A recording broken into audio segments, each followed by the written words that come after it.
Comme quoi, en tant que jeune, on doit réaliser notre besoin d'aller voir ceux qui sont là devant nous, ceux qui sont censés de nous conduire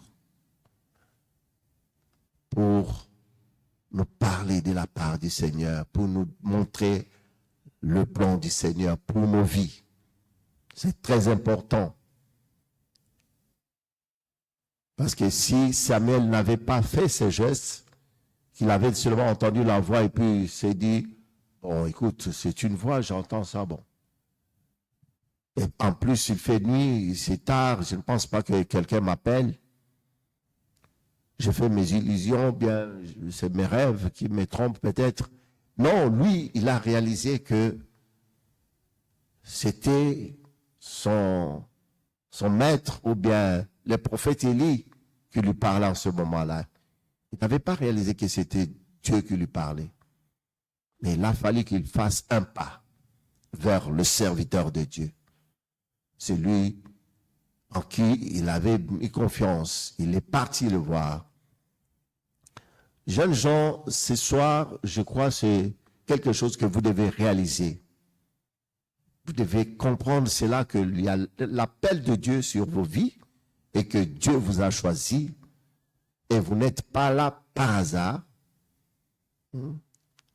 Et vous êtes là parce que Dieu l'avait décidé ainsi, dans son plan, dans son amour, dans sa grâce. Le Seigneur avait décidé de vous mettre à part pour faire sa volonté.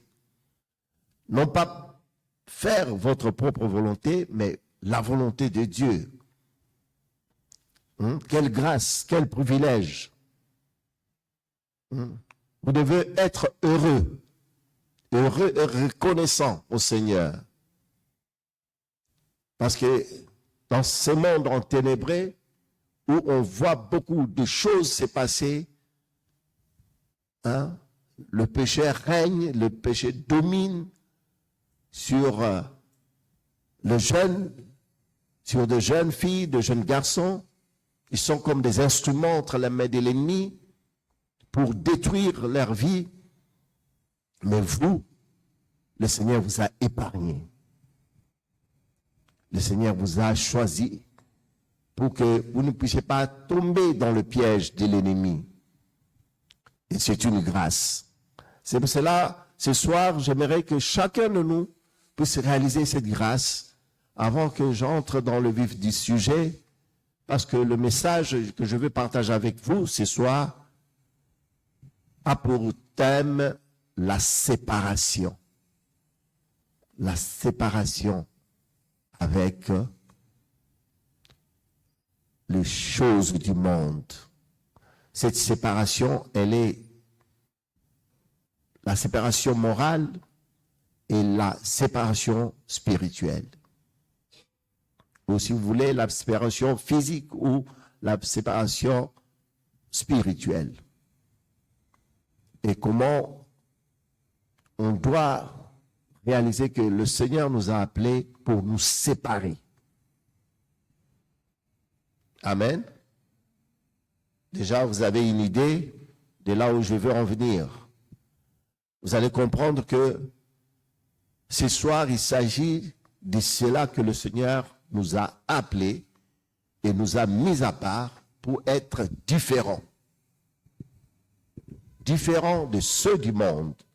Jeunes, mais différents d'un jeune qui vit encore sa vie dans le monde, qui ne connaît pas encore le Seigneur. Être différent. Dans ton comportement, parce que tu es chrétien, tu es chrétienne, tu vis différemment. Ce n'est pas quelque chose à négocier. Ce n'est pas quelque chose que les chrétiens doivent traiter avec superficialité, être superficiel, être léger. En tant que jeune, on doit réaliser que c'est maintenant. Comme le jeune homme, Samuel qui était là, plus tard prophète, mais il avait réalisé qu'il y avait un appel de Dieu sur sa vie. Donc, il était à mesure d'entendre la voix de Dieu, même s'il ne comprenait pas. Mais il pouvait entendre la voix qui lui parle. Pourquoi Dieu a parlé à Samuel? Parce qu'il était jeune, il y avait un prophète qui était là. Et Dieu, quand vous avez lu avec Ariel tout à l'heure, vous avez entendu même comment Dieu lui donne son plan, lui explique ce qu'il va faire. Il explique à ce jeune homme. Je crois que c'est quelque chose qui doit vous servir de leçon, quelque chose que vous devez apprendre, dire que Dieu ne regarde pas à l'âge. Ce qui compte dans l'homme, c'est son esprit. Et vous êtes le temple du Saint-Esprit. L'Esprit de Dieu est en vous. Donc, il ne faut pas faire semblant quand Dieu vous parle, faire sourd d'oreille, comme si vous n'avez pas entendu. Parce que Dieu parle, lui. Lui, il parle. Est-ce que toi, tu entends comme Samuel avait entendu? Ou bien tu as entendu, mais tu fais semblant? Donc, il s'agit de toutes ces choses-là, et réaliser que tu es là parce que Dieu t'a choisi et qu'il y a l'appel de Dieu sur ta vie. Tu dois comprendre que ta vie doit être une vie de consécration. Quand je parle de la consécration, peut-être c'est des mots que vous n'allez pas comprendre, mais je vais vous expliquer, je vais aller en détail. La consécration, c'est-à-dire s'abandonner à Dieu. C'est donner à lui. Ta vie est donnée à Dieu. Tu as consacré ta vie. Amen. Tu lui as confié ton cœur, comme nous avons chanté. Mais attention, jeunes gens, que ces paroles ne soient pas juste des paroles superficielles qui sortent de notre bouche, mais en réalité, nos vies sont entre nos mains. Nos cœurs ne sont pas, comme nous disons, je te donne mon cœur. Nos cœurs ne sont pas entre les mains du Seigneur, mais entre nos mains. C'est pour cela, cette réunion a pour but de vous montrer que vous êtes des jeunes. Oui, Dieu le sait. Il ne s'est pas trompé, parce que Dieu n'est pas, l'Esprit de Dieu n'est pas confus. Hein? Dieu vous a choisi dans votre âge pour vivre une vie différente de celle des jeunes du monde. Différente dans tous les domaines. Être différent dans tous les domaines avec le jeune du monde. Dans le monde, il y a copain, copine. Mais dans le Seigneur, il n'y a pas copain, copine. Dans le monde, il y a petit ami. Dans le Seigneur, on est frères et sœurs. Et clair. Clair. C'est quelque chose qui doit être une réalité en tant que jeune. Parce que le Seigneur nous appelle pour nous séparer. Si vous regardez la parole de Dieu, je n'aurai pas le temps de lire avec vous tous ces passages dans l'Ancien Testament où Dieu disait toujours à son peuple, il leur montrait de ne pas imiter d'autres peuples, de ne pas imiter, de ne pas les imiter dans leur comportement, dans leurs habitudes, partout, même quand ils étaient en captivité, quand ils étaient dans d'autres pays, il leur conseillait toujours de ne pas se conformer aux peuples qu'ils vont trouver sur place. Amen ou pas? Nous aussi, aujourd'hui, dans l'Église, nous devons comprendre cela, que Dieu nous appelle aussi à cette séparation. Il veut nous séparer de l'esprit du monde. Il veut nous séparer de tout ce qui est dans ce monde. Dans la nouvelle alliance, c'est le même esprit. Dieu disait toujours aux enfants d'Israël de ne pas se conformer avec d'autres peuples, de ne pas se marier, de ne pas se mélanger avec eux. ne pas donner vos enfants à leurs enfants pour qu'ils se marient. Mais aujourd'hui, on voit dans l'église quelqu'un qui va venir, il te dit, pasteur, moi je vais me marier avec quelqu'un du monde. C'est aujourd'hui, c'est comme ça. Non. Est-ce que tu sais ce que tu es en train de faire? Ça, c'est pour les mariages. Bon, bref. Mais, moi, je vous dis aujourd'hui, vous devez faire attention. Avant de prendre une décision quelconque, avant de vous engager dans quoi que ce soit, demandez conseil. Cherchez de l'aide. Prenez l'exemple sur Samuel. Il n'a pas pris son propre initiative. Il ne s'est pas dit, j'entends la voix de Dieu. C'est que Dieu a déjà rejeté ses prophètes, ce vieux prophète. C'est moi maintenant. Non. Il est parti voir l'homme de Dieu. Et là, il a reçu conseil. La vie que Dieu vous appelle à mener ou à avoir, c'est cette vie de simplicité, d'humilité, cette vie de brisement, où vous acceptez que le Seigneur puisse vous briser, briser cette chair avec ses convoitises, avec ses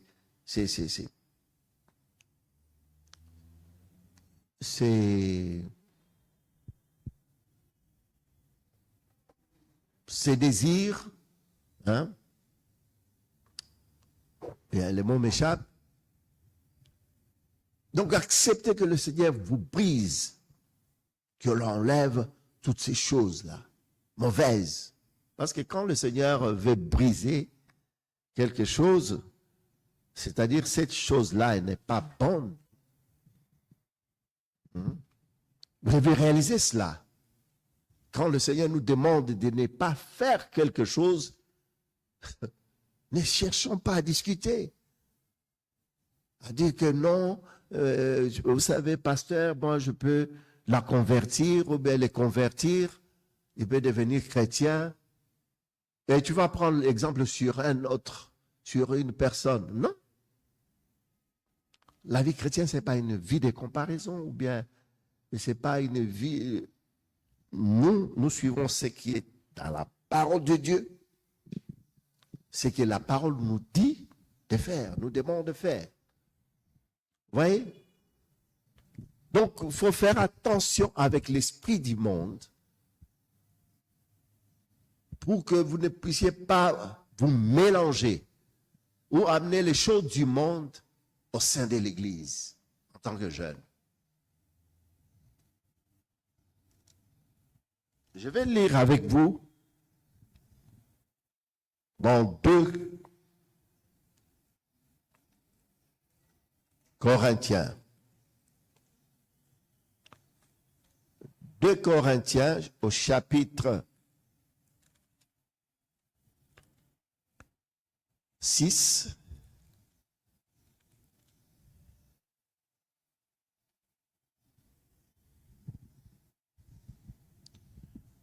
Je veux lire à partir du verset 14.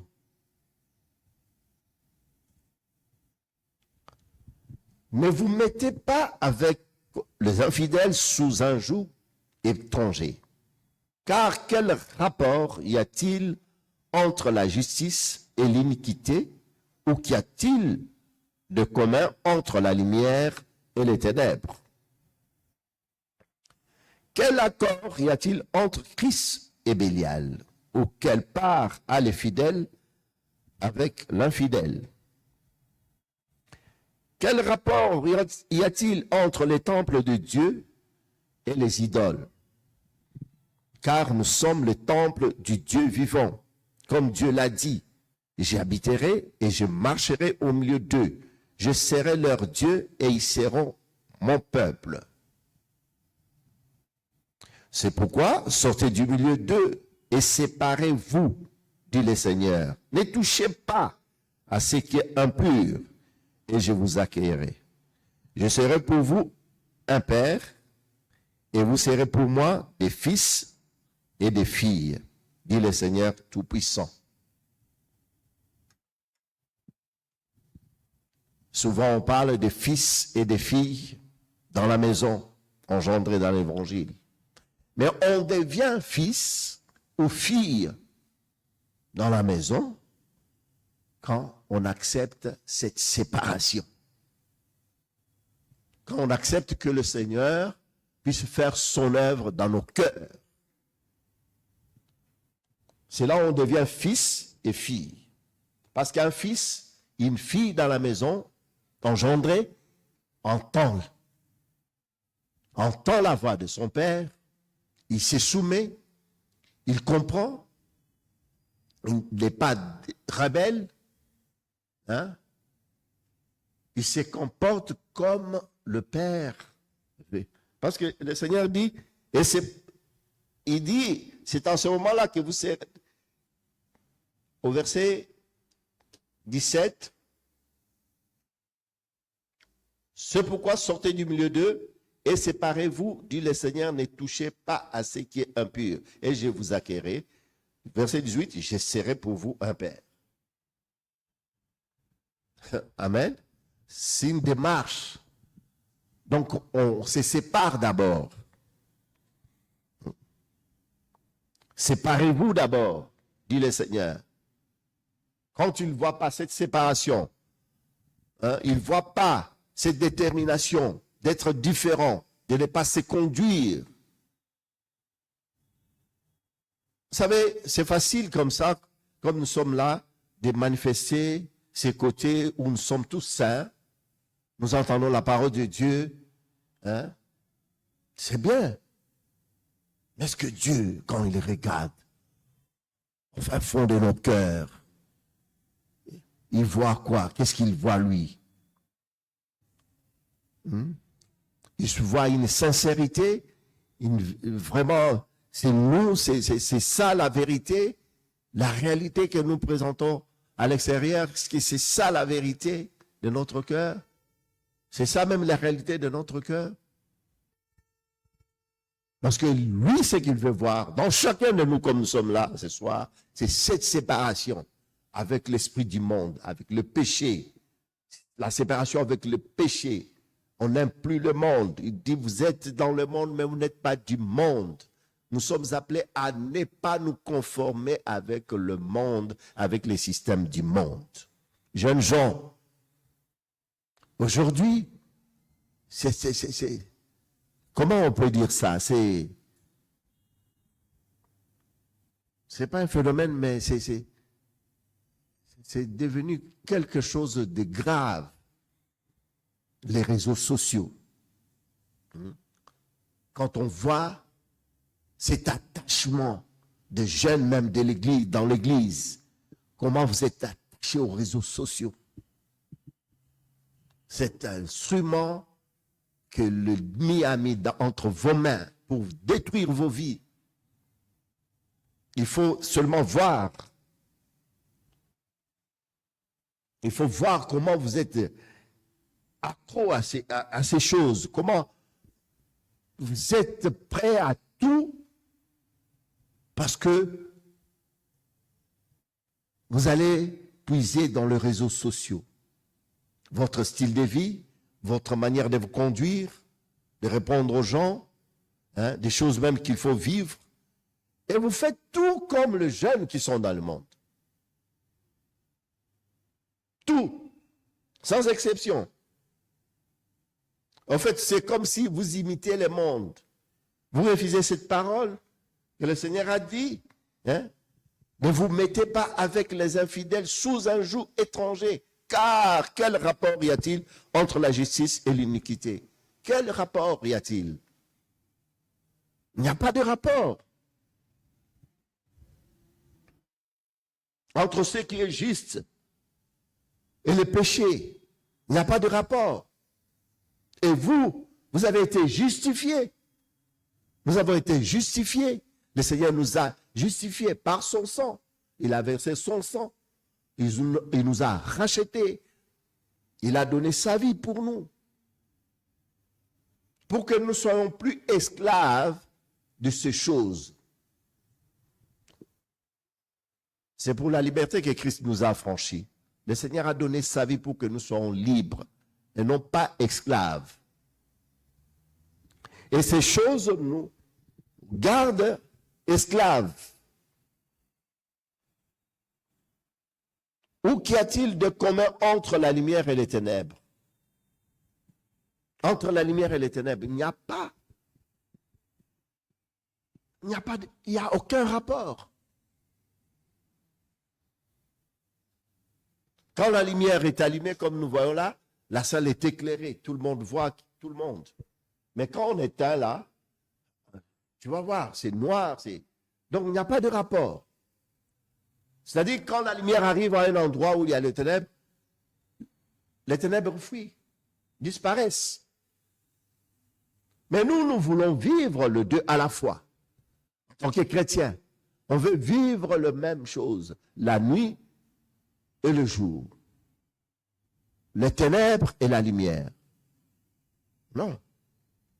Nous voyons même quand le jour arrive, la nuit part et le jour arrive. Le soleil est clair.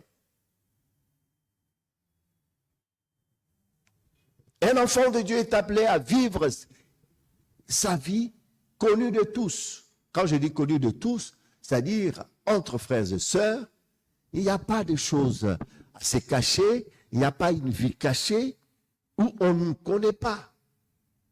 On peut nourrir ça, cette vie-là, malsaine, des années et des années, mais on est capable de servir dans l'église, on est capable de montrer que je suis chrétien, je suis chrétienne, mais c'est Dieu qui voit nos cœurs. Pourquoi je vous dis ces choses? C'est parce que Dieu vous aime. C'est parce que Dieu ne veut pas vous voir perdre. Il veut que votre vie soit une vie mise à part, une vie sainte. Parce que le Seigneur, lui, quand il viendra, qu'on ne vous trompe pas, il vient chercher une église sainte, sans tache. Amen. C'est ça la volonté de Dieu. Il vient chercher une église qui est pure. Pas une église qui vit dans le péché. Hein? Pas des chrétiens qui sont là dans le désordre, dans leur vie. Les choses ne sont pas claires.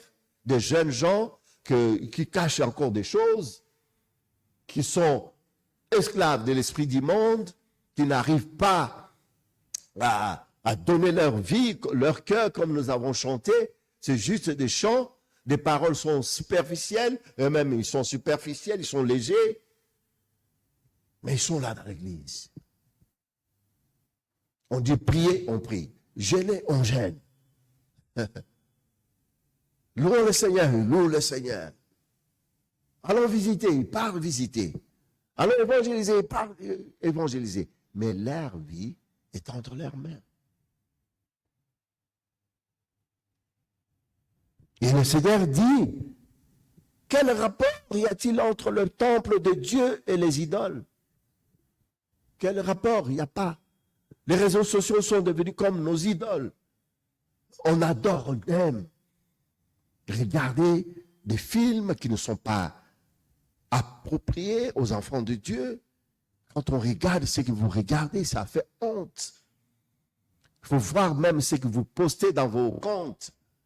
Bon, mais rapporte des choses. Parce que moi, je ne suis pas ami avec tout le monde.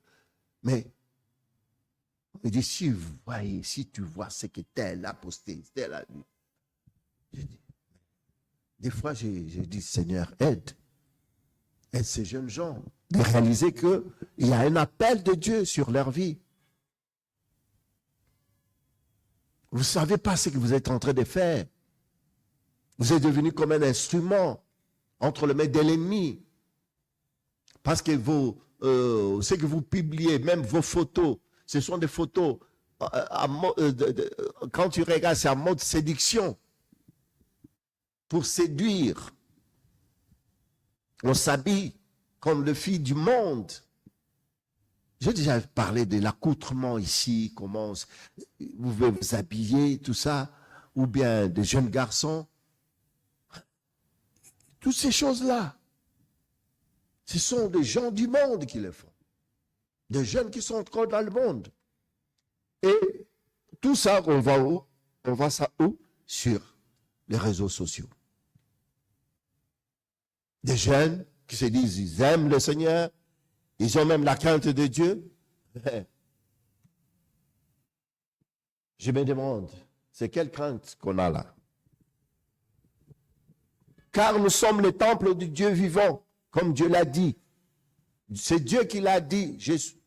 J'habiterai et je marcherai au milieu d'eux et je serai leur Dieu et ils seront mon peuple. Dieu ne marche pas au milieu d'un peuple qui n'est pas pur. Dieu marche au milieu d'un peuple qui est séparé avec l'esprit du monde. Dieu marche avec toi si toi aussi tu es séparé de l'esprit du monde. Bien sûr, sa protection est là, il nous garde, il nous protège. Mais attention, il ne faut pas prendre cela comme un permis ou une licence qu'on nous accorde parce que la protection de Dieu, Dieu me garde. Mais attention.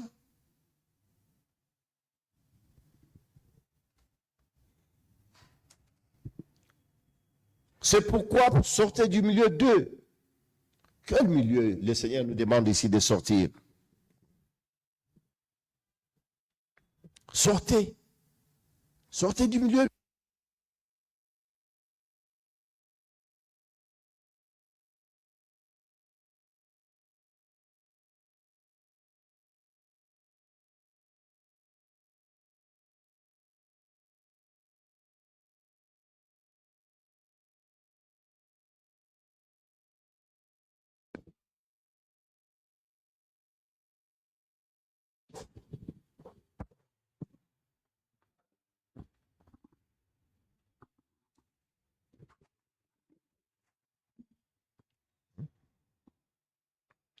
Voilà, mes frères et sœurs, jeunes gens, moi je veux ce soir être clair avec vous.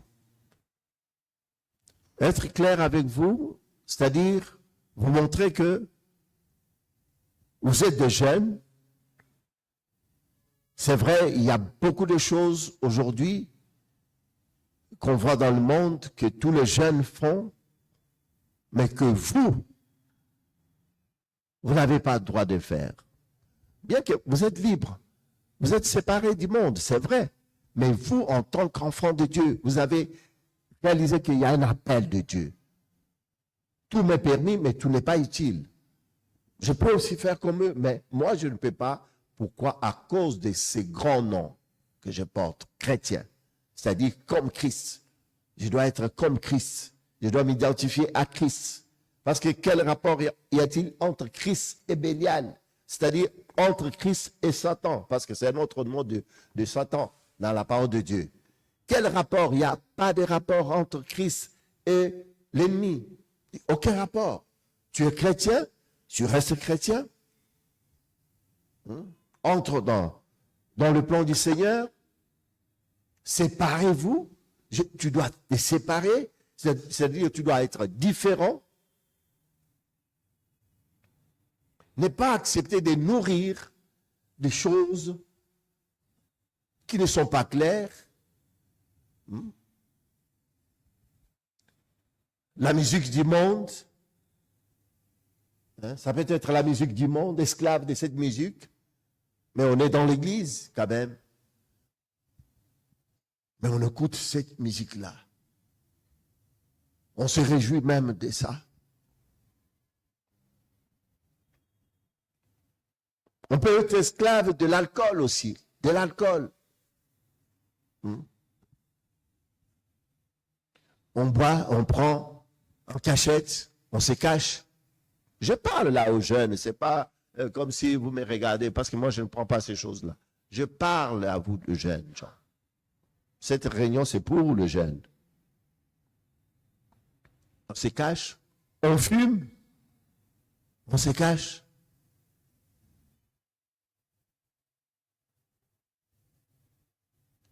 J'ai vu quelqu'un hier en train de fumer, il m'a vu, il voulait se cacher, il dit non, non, non, ne fais pas ça. Là, tu as la peur de l'homme. Fume. Jusqu'à ce que tu réalises que tu es un enfant de Dieu. Et ton corps est le temple du Saint-Esprit. Ton corps est le temple du Saint-Esprit. Les péchés, c'est comme ces cancers qui te rongent petit à petit, c'est une maladie, le péché. Il faut faire attention avec les péchés. Au début, tu ne vas pas voir ce que ce péché est en train de faire. Mais dans l'esprit, c'est pour ça que je vous dis, je parle de ce qui est spirituel. Cette séparation spirituelle que nous devons comprendre. C'est spirituel. Pourquoi aujourd'hui, vous voyez, vous êtes dans l'église, tout le monde adore le Seigneur, mais toi, tu n'arrives pas. Tu n'arrives pas, tu es jeune.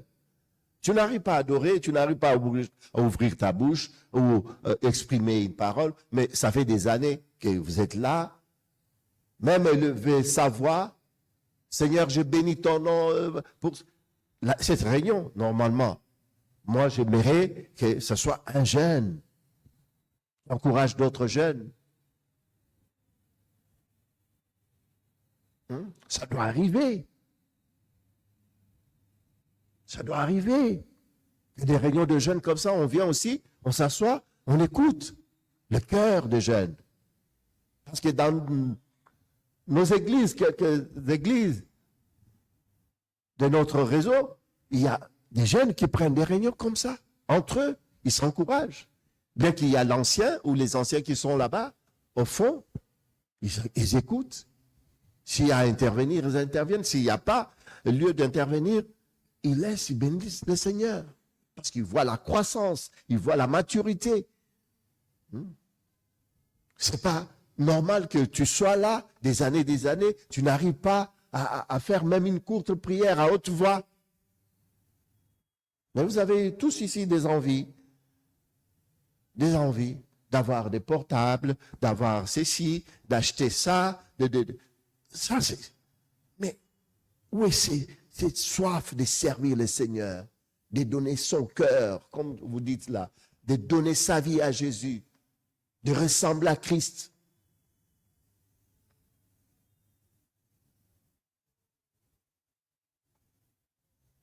J'ai connu des jeunes ici, avant, ils chantaient, ils louaient le Seigneur. Mais maintenant, quand je les observe, ils montrent même qu'ils sont fatigués. C'est comme si...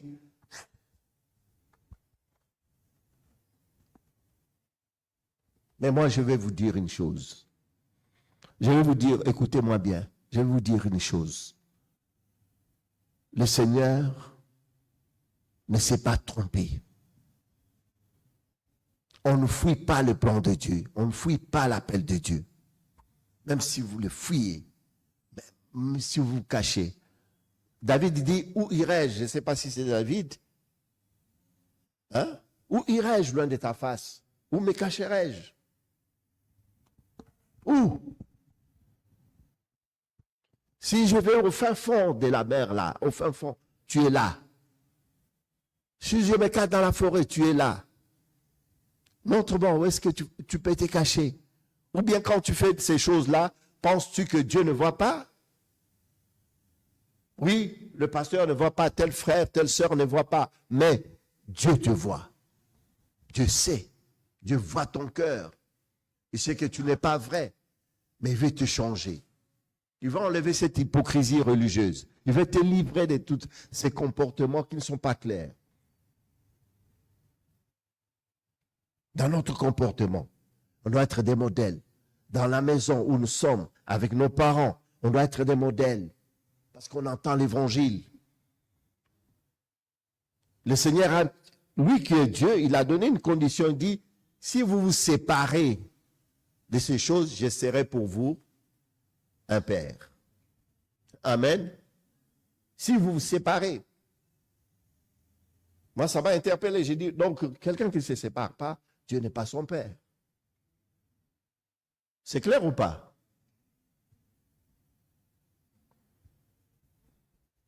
Parce qu'il a dit lui-même, pourquoi vous m'appelez Seigneur, Seigneur, si vous ne m'obéissez pas, si vous ne faites pas ma volonté. C'est ça un père. Un père doit se sentir qu'il est père quand il demande à ses enfants, ma fille fait ça, elle fait, mon fils fait ça, il fait, il obéit. Il entend la voix du père. Mais nous sommes des rebelles, mais on exige à Dieu de nous bénir, de faire ça, de faire ça. Drôle d'enfant. Drôle d'enfant. Et quel comportement. Tu n'obéis pas, tu ne te soumets pas, mais quand tu es dans le besoin, papa, fais-moi ça, donne-moi ça, maman, fais ça, ça. C'est comme ça marche. Même dans les naturels, ça ne marchera pas. C'est pour ça que le Seigneur dit, séparez-vous. Il n'y a aucun rapport entre la lumière et les ténèbres. Il n'y a aucun rapport.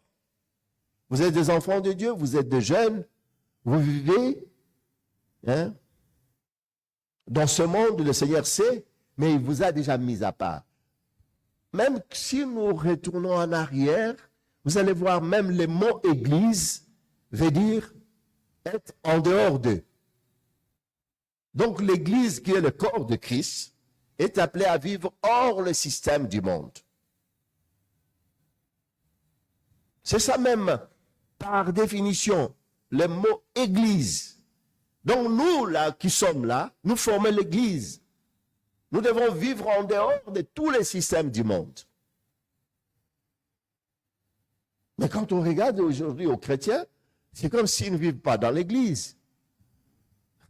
C'est comme si tous, nous sommes dans le monde. L'église, c'est vivre hors du système du monde, hors de toutes les choses du monde.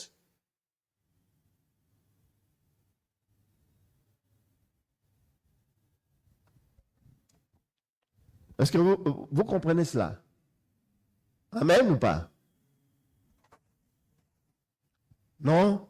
Moi, je suis encore jeune, j'ai encore la vie devant moi, je dois entretenir une relation avec une personne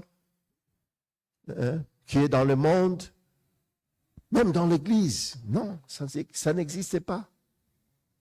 La seule relation dans l'église, je vous ai déjà tout dit ici, la seule relation reconnue dans l'église, c'est les fiançailles. Tant que les fiançailles ne sont pas encore prononcées, vous êtes frères et sœurs. Amen ou pas? Vous êtes frères et sœurs. Il n'y a rien à se cacher, il n'y a rien à dire que non, il fallait pas, il fallait. Non.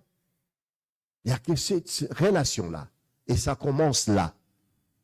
On ne va pas jouer avec le feu, on ne va pas réveiller quelque chose que le Seigneur n'a pas dit de réveiller. Donc, on doit veiller sur notre attitude, sur notre comportement, comment on se comporte, comment on est dans la présence de Dieu. Et toutes ces choses-là, le Seigneur voit. C'est ce qu'il veut voir en nous. Pas une hypocrisie religieuse, pas un comportement qui n'est pas clair. Pourtant, on est dans l'église. Non. Nous sommes des jeunes, oui, mais des jeunes pour le Seigneur. Les jeunes qui reflètent la vie de Christ. Pas l'esprit du monde.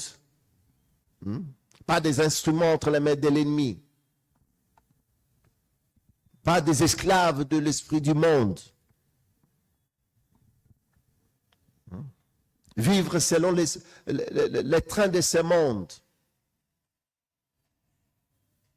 Dans la convoitise, dans l'orgueil.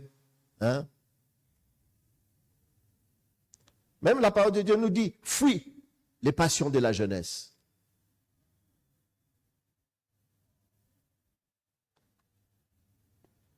C'est le seul endroit où je vois la parole de Dieu conseille. Non, il y a un autre aussi. Fuyez l'impudicité. Voilà des choses que la parole de Dieu nous recommande, de fuir. Pas de marcher quand tu vois ça, tu marches. Non, tu dois fuir. C'est pour cela que nous avons, nous, en tant qu'enfants de Dieu, deux milieux, que moi, en tant que chrétien, jeune, je dois me dire qu'il y a des endroits que moi, en tant que jeune chrétien, que je ne peux pas fréquenter. Parce que je dois fuir.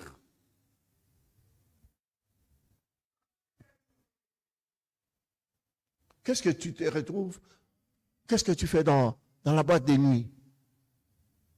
Ah non, j'étais allé prêcher. Non, on ne prêche pas dans une boîte de nuit. Dans la boîte de nuit, on ne prêche pas là-bas.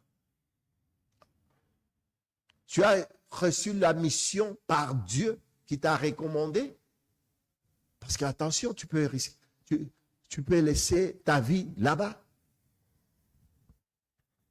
Donc il y a des milieux comme ça que, tant qu'enfant de Dieu, tu dois te dire que je suis appelé à vivre en dehors de ces systèmes, en dehors de ces choses du monde.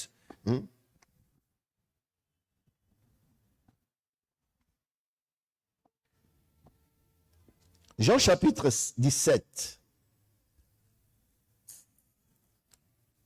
Jean chapitre 17.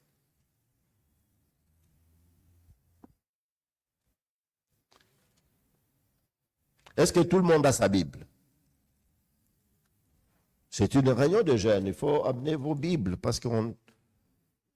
Verset... Jean 17, verset 15. Ça, c'est la prière faite par le Seigneur Jésus lui-même.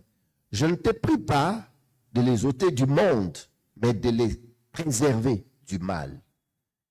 Ils ne sont pas du monde, comme moi, je ne suis pas du monde. Sanctifie-les par ta vérité, ta parole est la vérité. Mais voilà, mes frères et sœurs,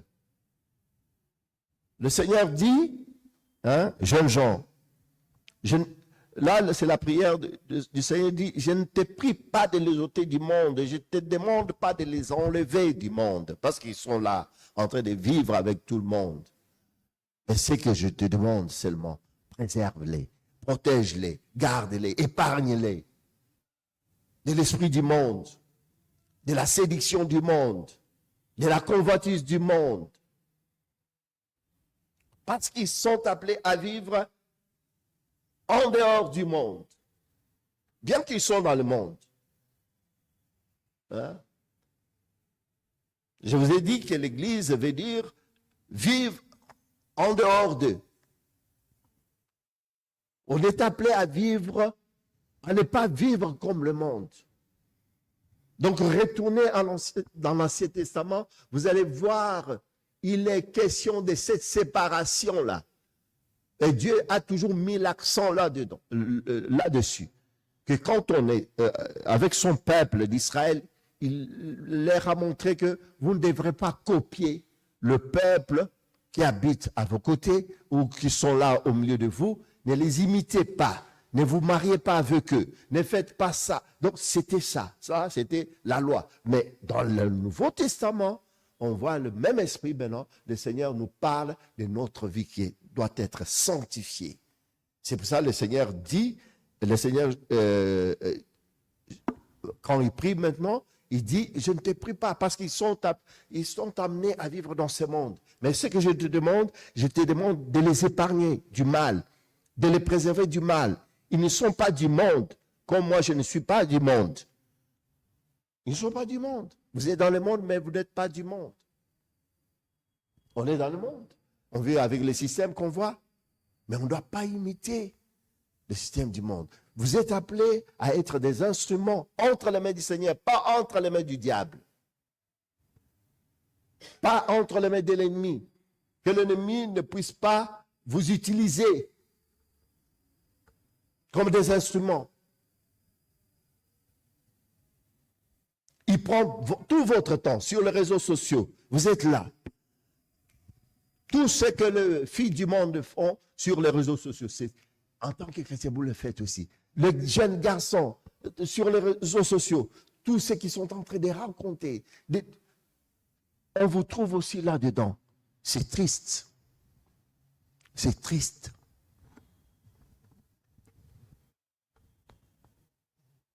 Ce n'est pas comme ça que le Seigneur attend de vous. Le Seigneur veut vous voir une jeunesse pure, une jeunesse sans tache, mise à part pour lui, parce qu'il vient bientôt, il vient chercher cette église sans tache ni ride. Il dit, vous êtes sanctifiés par la parole de Dieu, vous entendez la parole de Dieu, vous écoutez l'évangile. La parole de Dieu vous sanctifie, cette vérité vous met à part. Pour mener une vie de consécration, une vie où il y a la crainte de Dieu.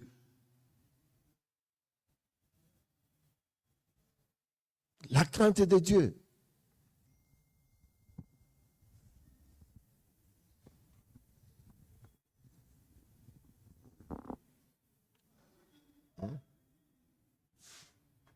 Sanctifie-les par ta parole. Par ta vérité. Ta parole est la vérité.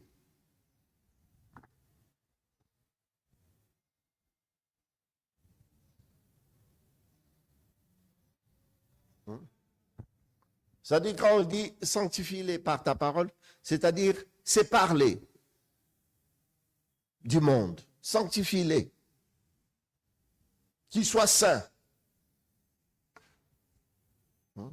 Qui ne ressemblent pas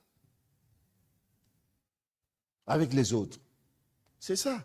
Vous voyez votre responsabilité, notre responsabilité en tant que chrétien, c'est être différent. C'est d'être différent des autres, de ceux-là qui ne connaissent pas le Seigneur. Vous allez me dire, mais on doit haïr le monde. Dieu a dit, Dieu a tant aimé le monde. Non, l'amour qu'on doit avoir pour eux, c'est un amour où on veut qu'ils changent, les gens du monde, qu'ils changent, qu'ils soient transformés. C'est ça l'amour de Dieu. Quand Dieu dit, Dieu a tant aimé le monde. Oui, c'est cet amour-là.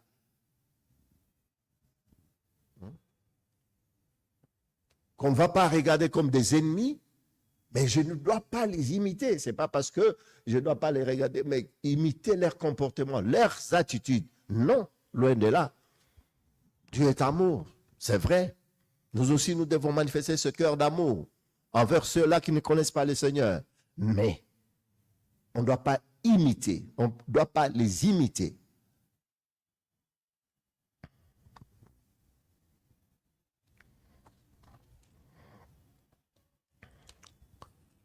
Amen.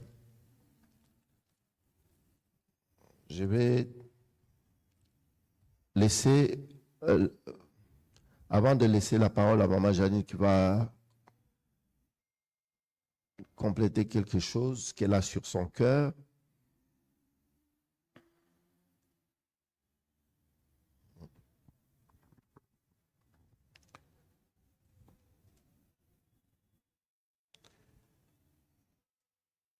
Nous avons lu Jean, ok, 2 Timothée chapitre 3.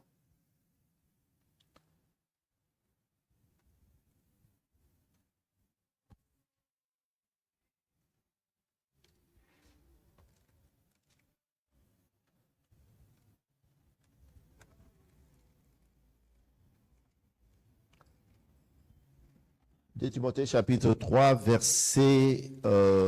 premier verset. Nous connaissons tous ce passage. Sache que dans les derniers jours, il y aura des temps difficiles car les hommes seront égoïstes, amis de l'argent, fanfarons, hautains, blasphémateurs, rebelles à leurs parents, ingrats, irréligieux, insensibles, déloyaux, calomniateurs, intempérants, cruels, ennemis de gens de bien, traîtres, emportés, enflés d'orgueil, aimant les plaisirs plus que Dieu, ayant l'apparence de la piété, mais régnant ce qui en fait la force. Éloigne-toi de ces hommes-là.